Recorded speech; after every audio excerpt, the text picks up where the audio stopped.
सोचो तुम एक दिन सुबह उठते हो, कोई टेंशन नहीं, तुम्हारे पेरेंट्स भी बहुत ज़्यादा खुश है और तुम्हारी क्रश जो हुआ करती है वो अब तुम्हारी वाइफ है। और बिना किसी चीज़ की टेंशन लिए तुम सीधा अपनी लग्जरी गाड़ी की चाबी लेते हो और घूमने निकल जाते हो। लेकिन लेकिन लेकिन रुको रुको, आंखें खोलो। ऐसा तब होगा जब तुम कंसिस्टेंट और डिसिप्लिन रह के अपने काम को करोगे। और अगर अभी की तरह कहोगे कि आज नहीं कल से पक्का करूंगा, तो तुम्हारी शादी कब हो जाएगी, तुम्हारे बच्चे कब हो जाएंगे, तुम्हें बिल्कुल भी पता नहीं लगेगा और तुम एकदम नॉर्मल लाइफ जियोगे। जैसे कि कई लोगों को देखा होगा, आपस में पति पत्नी हमेशा झगड़ते रहते हैं, बच्चों की टेंशन होती है, फीस कब जाएगी, कहाँ से जाएगी, और तुम्हारे घर वाले भी हमेशा तुम्हें टॉन्ट मारते रहेंगे। तो ये चॉइस तुम्हारे हाथों में है कि तुम्हें कंसिस्टेंट रह के अच्छी लाइफ जीनी है, या फिर देखो, ये बात मैं मानता हूँ कि कंसिस्टेंट और डिसिप्लिन के साथ शुरुआत में काम करना बहुत ज़्यादा ही मुश्किल हो जाता है।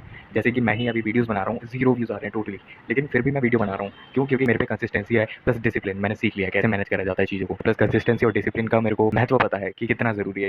लेकिन क्या तुम्हें पता है विराट कोहली ने अपने एक पोस्ट मैच इंटरव्यू में क्या कहा था? उन्होंने कहा था, self believe and hard work will always earn you success. पर हम भी सोचते हैं काश इनकी विराट कोहली जैसी लाइफ मिल जाती, काश धोनी जैसी लाइफ मिल जाती, लेकिन हम उनकी तरह मेहनत बिल्कुल नहीं करना चाहते। वो कितने कंसिस्टेंट प्लस कितने डिसिप्लिन थे, हम कभी नहीं हो सकते। सोचो रोज 6-6 घंटे बैटिंग प्रैक्टिस करना, एक ही चीज़ हम करे जा रहे हैं। एक बार को बंदा बोर हो जाता है, लेकिन फिर भी बंदा इतने सालों से कर रहा है, तभी आज वो दुनिया का नंबर 1 बैट्समैन है। और धोनी, कैप्टन कूल, इतना बड़ा फैन बेस सिर्फ और सिर्फ डिसिप्लिन और कंसिस्टेंसी के कारण है।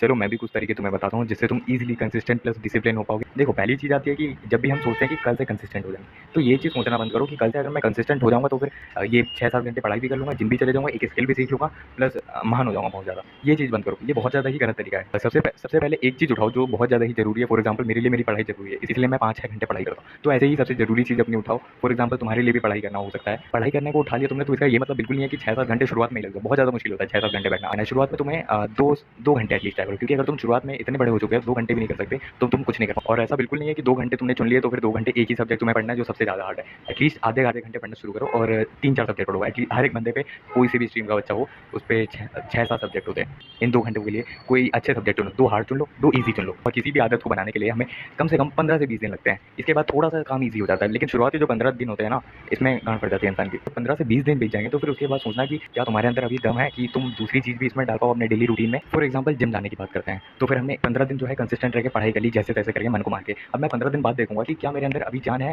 कि मैं अभी दूसरी चीज़ को भी अपने डेली रूटीन में डालूँ और मैं उसे फॉलो कर पाऊंगा। मन में साफ साफ आंसर आ जाएगा। अगर हाँ आया, और ऐसे मत करना, जबरदस्ती वाली बात नहीं है, अगर हाँ आएगा तभी शुरू करना दूसरी चीज़। और उसके बाद दो चीज़ लेके चलना। और अगर नहीं आएगा तो डायरेक्टली मैं कह रहा हूँ कि मत करना, एक ही चीज़ को कंटिन्यू रखना 1 महीने तक। फिर जब धीरे धीरे करके तुम्हें आदत लग जाएगी तो फिर ईजी लगने लग जाएगा ये काम 1 हफ्ते में। तो इसलिए तो उसके बाद तुम जोड़ सकते हो दूसरी चीज़ को भी। सेकंड पॉइंट है जबरदस्ती करना, दूसरों के साथ बिल्कुल नहीं, खुद के साथ। तुम्हारे दिमाग में इस वक्त बहुत सारे ख्याल आएंगे 7-8 दिन में। जब इतना ज़्यादा मुश्किल लगने लगता है ना, रोना आने लगता है कि नहीं यार अब नहीं हो रहा, छोड़ ही देता हूँ बस थोड़ी देर के लिए एटलीस्ट। लेकिन वो थोड़ी देर के लिए भी तुम्हें नहीं छोड़ना है। अगर तुमने टाइम बनाया कि 11 से 3 मेरे को पढ़ना है, तो पढ़ना ही है, कुछ भी हो जाए तो, एक्सेप्ट कोई इमरजेंसी हो। इन 7-8 दिनों में तुम्हें रोना आएगा, बहुत सारे मन में ख्याल आएंगे कि नहीं यार छोड़ना, पहले ही बढ़िया चला था, कितना भी कुछ आ जाए, लेकिन मन में तुम्हें यही कहना है, नहीं नहीं नहीं, मेरे लिए क्या फ़ायदेमंद है मुझे पता है। बिना कुछ एक्स्ट्रा सोचे डायरेक्ट काम में लग जाना, ठीक है। और मन को मनाने के लिए तुम एक चीज़ कर सकते हो कि मन को कहो बस 2 मिनट यार, थोड़ी देर के लिए। और थोड़ी देर तुम बैठोगे ना, फिर धीरे धीरे करके प्रेशर बनाते जाना अपने दिमाग में कि नहीं मेरे को करना है करना है। और धीरे धीरे करके टाइम बहुत ज़्यादा ईजिली पास हो जाता है, तुम्हें पता नहीं लगेगा। टाइम पास नहीं करना है लेकिन पढ़ना है।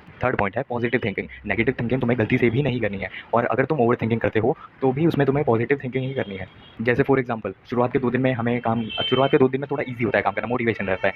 तो 2 दिन के बाद जब तुम्हारे मन में आए कि अब नहीं हो रहा यार मेरे से, तो तुम ये सोचना पॉजिटिव वे में कि यार मैंने 2 दिन कंप्लीट कर लिए, इतने 2 दिन कंप्लीट कर लिए। मैं अगर और कंसिस्टेंट डिसिप्लिन रहा, जिसके लिए मैं वीडियो देखता था, ढूंढता था चीज़ों को, तो धीरे धीरे करके दिन बढ़ते जाएंगे। मैं खुद को बदल रहा हूँ, मैं जिम भी जाऊँगा धीरे धीरे करके, बॉडी बन जाएगी, अपनी क्रश को बढ़ा पाऊंगा, इंप्रेस कर पाऊंगा लोगों को, लोग मेरी इज्जत करेंगे। ये सब पॉजिटिव थिंकिंग सोचते जाना बस। और सोचते जाना का मतलब है कि बस मोटिवेट करने के लिए खुद को, ये नहीं बस सोचे जा रहे हो काम कर ही नहीं रहे हो। फोर्थ पॉइंट है डाइट। जी हाँ, डाइट इसमें भी बहुत बड़ा रोल प्ले करती है।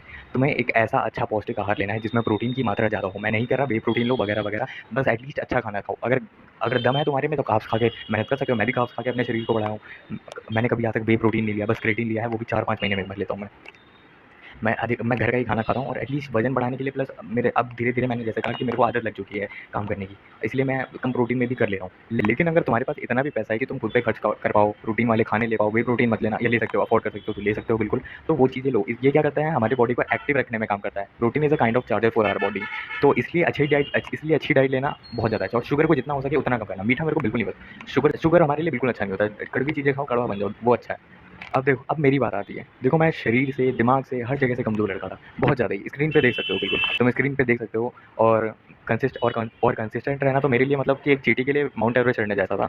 लेकिन बहुत ज़्यादा ही मुश्किल था। लेकिन मैंने ऐसे ही यही सारे पॉइंट्स अप्लाई किए धीरे-धीरे करके। जब मैं 1 घंटा भी नहीं पढ़ पाता था, आज मैं 5-6 घंटे पढ़ता हूँ, एडिटिंग कर लेता हूँ, वीडियो भी बना लेता हूँ, प्लस 2 लैंग्वेज भी सीख रहा हूँ, एटसेट्रा कुछ और छोटी-छोटी चीज़ें करता हूँ। हर एक चीज़ अच्छी लगती है बस।